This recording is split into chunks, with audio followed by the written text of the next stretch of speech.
Bonjour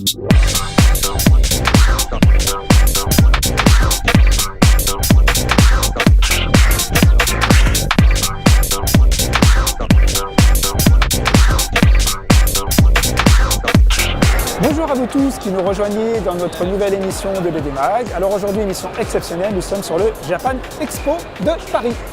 Alors il faut savoir que ce salon regroupe des dessinateurs, des fanzines, des éditeurs venus du monde entier et tout ça pour une durée de 4 jours. Je pourrais vous en parler comme ça pendant des heures et des heures, c'est pas le plus important. Le plus important, c'est découvrir ce salon ensemble. On y va!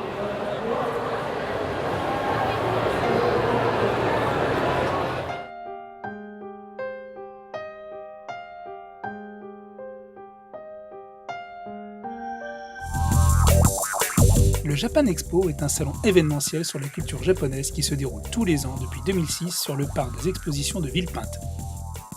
Il avait lieu auparavant au CNIT La Défense et vu l'augmentation constante du nombre de visiteurs, il s'est installé à Villepinte. En effet, ce salon attirait à ses débuts 3000 visiteurs et pour cette année, nouveau record, 192 000 visiteurs. Villepinte est un lieu de rencontre inouï. On peut y croiser des auteurs japonais, mais aussi des auteurs français, des passionnés, des cosplays ou encore de simples visiteurs amateurs de la culture japonaise. Et voilà, nous voici maintenant à l'intérieur de Japan Expo. Alors vous voyez, j'ai pris un micro-main parce que c'est très bruyant ici. Nous allons pouvoir voir un peu des fanzines, nous allons voir l'univers du manga. Qu'est-ce qui fait le succès de Villepinte? Pourquoi y a-t-il autant de visiteurs? C'est fou ce qu'on peut rencontrer comme personnes et personnages intéressants sur Japan Expo. Et là, je suis avec deux charmantes demoiselles qui vont nous expliquer un peu quels sont leurs personnages. Alors moi, c'est le personnage Ciel Phantom Eye de Kurosuji ou Black Butter si vous préférez. Je suis Elizabeth Middleford, le personnage de Black Butter, la fiancée de Ciel Phantom Eye. Et en fait, pourquoi je suis venue à la Japan Expo? C'est la première fois que j'y viens. J'adore cet univers, j'adore me costumer vu que je fais des études dans le costume justement. Et pourquoi pas revenir l'année prochaine. Voilà, maintenant je suis dans l'espace fanzine, en fait l'endroit au festival Japan Expo où il se passe les choses les plus importantes, puisqu'ici nous allons découvrir des nouveaux talents, ou plutôt les talents de demain, aussi bien que ce soit dans le manga que dans la bande dessinée traditionnelle. Alors là on s'est arrêté sur le stand de Vinyu, où nous avons rencontré 3 dessinateurs, donc 3 fanzines, si on peut les appeler comme ça. Donc voilà, vous pouvez vous présenter. Oui, bonjour. Alors moi c'est Kinari. Ici c'est Vinyu et Sitwanang.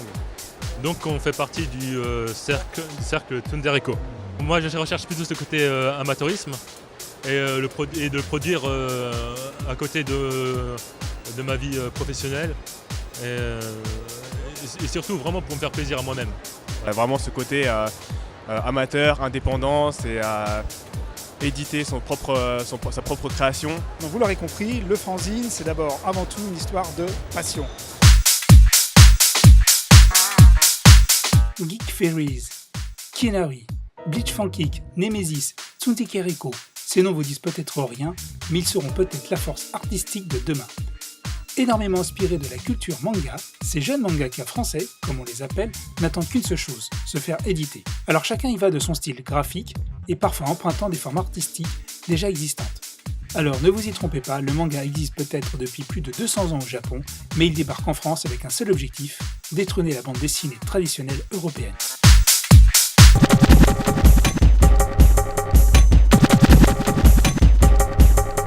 Bon, je vois que vous êtes encore là. Décidément, vous êtes vraiment accro à cette émission. Moi, je suis confortablement installé dans un fauteuil. Vous voyez, comme vous pouvez voir, en velours, noir. C'est très sympa. Enfin, tout ça, c'est pas très intéressant. Donc, on perd pas de temps. On découvre ensemble les sorties d'albums de cette semaine.